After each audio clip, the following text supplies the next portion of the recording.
Christian church Bhopal द्वारा वचन की सेवा में मैं पास्टर अभिषेक पगारे आप सबों का स्वागत करता हूं।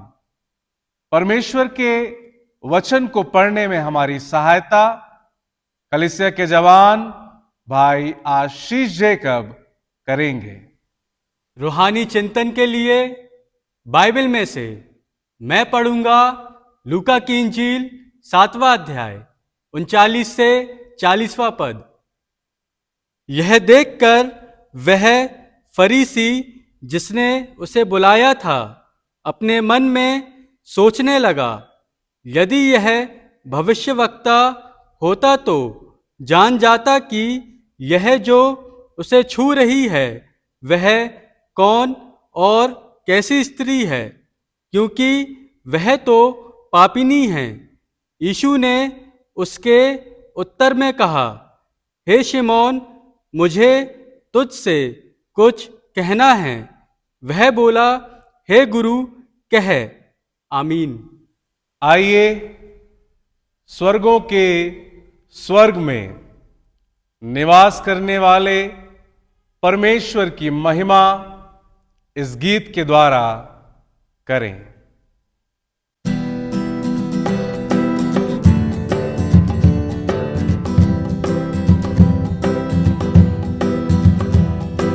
हालेलुया स्तुति गाए हम, यीशु की स्तुति गाए हम।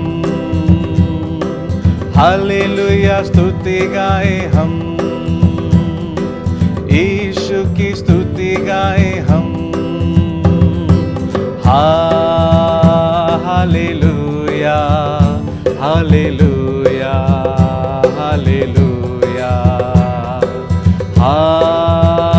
Hallelujah hallelujah hallelujah.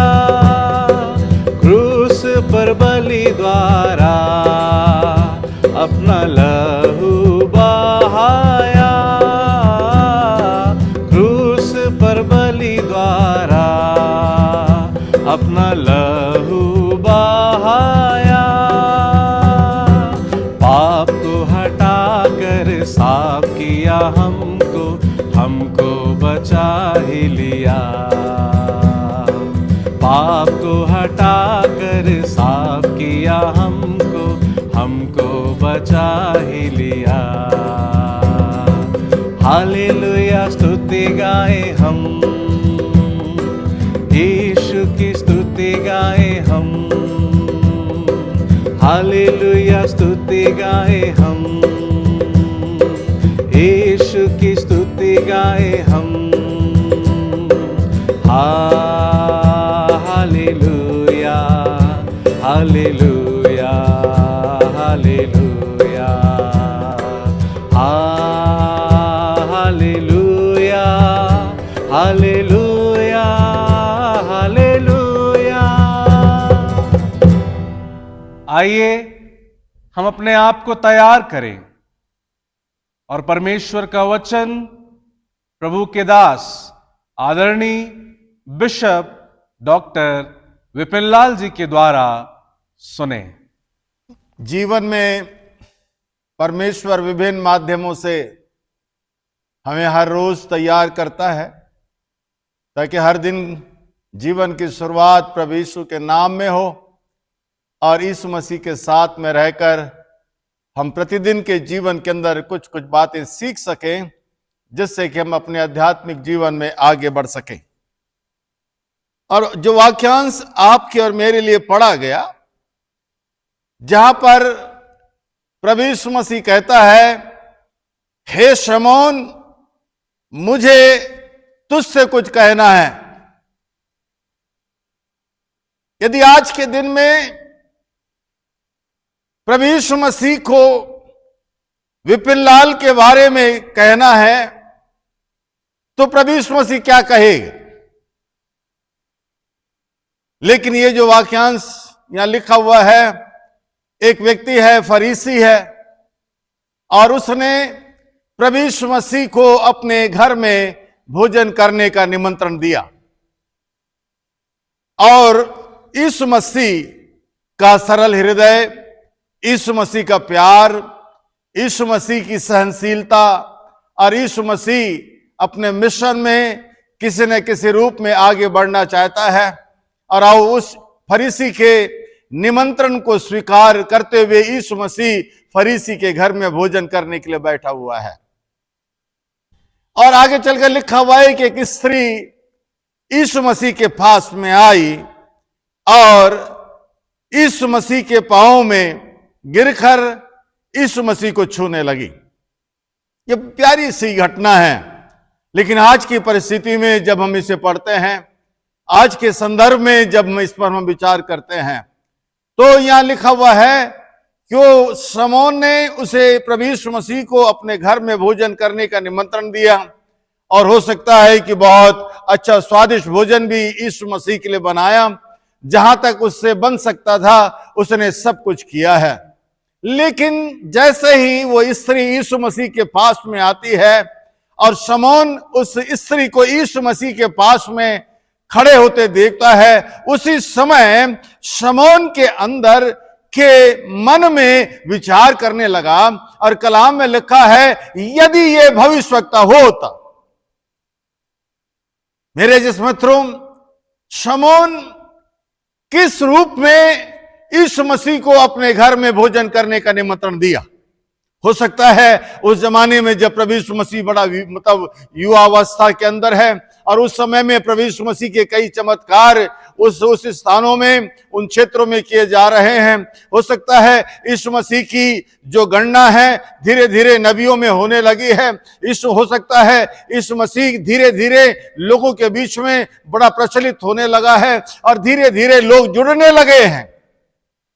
शमौन यीशु मसीह के वर्तमान इन सारी परिस्थितियों को देखकर उसे अच्छा लगा कि यीशु मसीह को अपने घर में भोजन करने का निमंत्रण दे। लेकिन हम कलाम में पढ़ते हैं कि उसने यीशु मसीह के बारे में सुना और देखा और उसके कारण उसने यीशु मसीह को अपने घर में भोजन करने का निमंत्रण दिया। लेकिन हम इसकी बड़ी बारीकी से पढ़ें तो हम पाएंगे कि जो कुछ उसने सुना है, जो कुछ उसने देखा है, उसके बाद भी वो नहीं जानता है कि यीशु मसीह कौन है।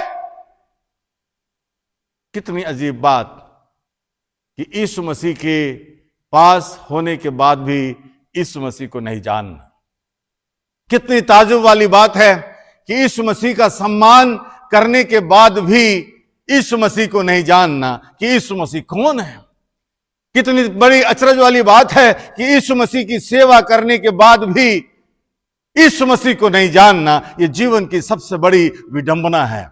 आज के समय में आपको बहुत से प्रचारक, बहुत से लोग आपको मिलेंगे जो रात और दिन सेवा में, उनकी जुबान में वो बड़ा परिश्रम करते हैं, रात और दिन अपना समय इसमें लगा देते हैं, लेकिन फिर भी वो अपने जीवन के अंदर यीशु मसीह को नहीं जानते हैं कि यीशु मसीह कौन है। ये शमौन ठीक इसी रूप में यीशु मसीह को घर में न्योता देने के बाद भी, यीशु मसीह को खाना खिलाने के बाद भी वो नहीं जानता है कि यीशु मसीह कौन है। आपकी और मेरी जिंदगी की क्या हालत है? क्या वास्तविक में हम जानते हैं कि हम जिसकी आराधना कर रहे हैं वो कौन है? क्या हम जानते हैं कि जिसके नाम से हम प्रार्थना करते हैं वो कौन है? क्या हम जानते हैं कि जिसके नाम से हम लोगों की सहायता करते हैं वो कौन है? क्या हम जानते हैं जिसके नाम से हर रविवार को हम भेंट चढ़ाते हैं वो कौन है? लेकिन शमौन नहीं जानता है यीशु के साथ रहने के बाद भी यीशु को नहीं जानता। और यही कारण है कि यीशु के विषय में जानने के बाद भी, यीशु मसीह के आश्चर्य कर्मों को शायद देखने के बाद भी वो स्वयं यीशु मसीह को व्यक्तिगत रूप से नहीं जानता है कि यीशु मसीह कौन है। मेरे जिस मित्रों, शमौन नहीं जानता है पहली बात कि यीशु कौन है। शमौन नहीं जानता है दूसरी बात कि यीशु मसीह के जीवन का उद्देश्य कौन है, उद्देश्य क्या है। और तीसरी बात, शमौन नहीं जानता है कि यीशु कि उपस्थिति जिस स्थान पर होती है उस स्थान पर यीशु क्या कुछ कर सकता है। कई बार हम केवल चंगाई के पीछे भागते हैं, लेकिन चंगाई के देने वाले को हम नहीं जानते हैं।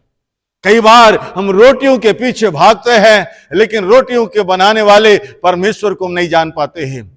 कई बार हम सम्मान के पीछे भागते हैं, लेकिन सम्मान को स्थापित करने वाले परमेश्वर को हम नहीं जानते हैं। कई बार हम अपनी जिंदगी में यीशु से के करीब रहने के बाद भी यीशु को नहीं जान पाते हैं कि यीशु मसीह कौन है। हे शमौन, मुझे तुझसे कुछ कहना है, मुझे तुझसे कुछ कहना है कि मैं तेरे घर में आने के बाद भी तू मुझे नहीं पहचान पाया। मैं तेरे साथ बैठने के बाद भी तू मेरे उस वैभवपूर्ण जीवन का आभास तू कर नहीं पाया। तेरे घर में आने के बाद भी तू समझ नहीं पाया कि मैं कौन। लेकिन दूसरी तरफ वो स्त्री है जिसने यीशु के बारे में सुना है, यीशु मसीह के बारे में सुना है, और ये भी सुना है कि आज वो एक फरीसी के घर में है। तीसरी बात, वो स्त्री ये भी जानती है कि यीशु जिस घर में है, मेरे जीवन का ये सौभाग्य होगा कि मैं यीशु मसीह के पास में जाऊंगी। मेरे जीवन का सौभाग्य होगा कि मैं उसके साथ कुछ समय बिताऊंगी। मेरे जीवन का सौभाग्य होगा कि जो कुछ मेरे पास में है वो यीशु को मैं दूं। लेकिन जैसे वो यीशु के पास में आती है, वैसे यीशु की उपस्थिति से, यीशु के स्पर्श से, यीशु की महिमा की सामर्थ्य से, यीशु के पवित्र आत्मा की सामर्थ्य से, लिखा है स्त्री यीशु के सामने टूट गई। शमौन टूटा नहीं, स्त्री टूट गई। शमौन पहचाना नहीं, लेकिन स्त्री पहचान ली। शमौन पाया नहीं, लेकिन स्त्री ने पा लिया। शमौन जाना नहीं, लेकिन स्त्री ने जान लिया कि यीशु ही मेरे जीवन को के पापों की क्षमा करने की सामर्थ्य रखने वाला परमेश्वर है। आप किस यीशु को जानते हैं? उस यीशु को जो केवल चंगाई का देता, उस यीशु को जो भीड़ के अंदर बड़ा खूबसूरत दिखाई देता है, उस यीशु को जिसके शब्द मात्र से ही लोगों की जिंदगी बदल जाती। लेकिन खुदा के कलाम में लिखा है, प्रभु यीशु मसीह ने कहा कि मनुष्य का पुत्र संसार में इसलिए आया ताकि लोग जीवन पाएं और बहुतायत का जीवन पाएं। यीशु मसीह ने कहा कि जिसके पास में पुत्र है उसके पास में जीवन है। यीशु मसीह ने कहा कि जहां यीशु है वहां सब कुछ अपने नाम की महिमा के लिए बदल लेता है।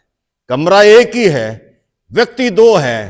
पहले व्यक्ति के द्वारा यीशु के विषय में जानने के बाद भी यीशु को ना जान पाया।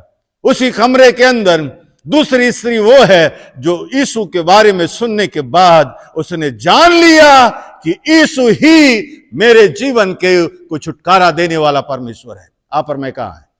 हो सकता है हम चर्च के अंदर हो सकता है हम सेवा में हो सकता है हम बड़े प्रचारक हो सकता है हम सेवा की बड़ी में शामिल हैं, लेकिन क्या मैं यीशु को जानता हूं? आपको यीशु को अपने घर में बुलाने का मतलब ये नहीं है कि आप यीशु को सब कुछ जानते ही।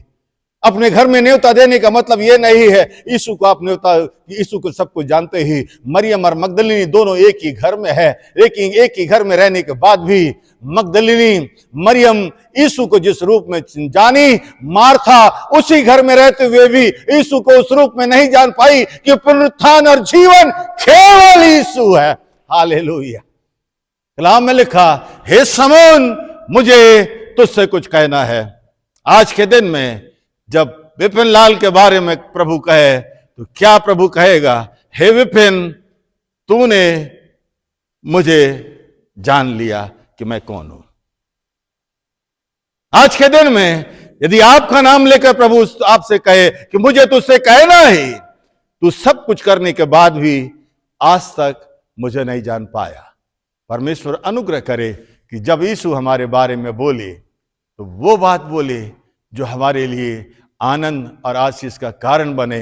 और उस आनंद का मतलब है हम यीशु को उस रूप में जाने जिस रूप में यीशु है, यीशु की महिमा को उस रूप में महसूस करें जो यीशु में निहित है, और इस एक बात को जान ले कि यीशु ही मेरे जीवन का सर्वोपरि मुक्तिदाता परमेश्वर है। आइए हम प्रार्थना करें। हमारे जीवित अनुग्रहकारी प्रभु, धन्यवाद तेरे वचन के लिए। हमें सोचने की दया कर ताकि हम जान सकें अपने आप को कि मैं शमौन के समान या उस स्त्री के समान हूं, ताकि जब तू मेरे बारे में बोले मेरे जीवन को प्रभु आध्यात्मिक रूप में आनंदित कर सके। हर एक को आशीष दे। इस प्रार्थना को प्रभु यीशु के नाम से मांगते, आमीन। परमेश्वर पिता, पुत्र और पवित्र आत्मा हमें आशीष दे ताकि यीशु के मुख से हम अपने जीवन के बारे में सही और आध्यात्मिक बातें सुन सकें। आमीन।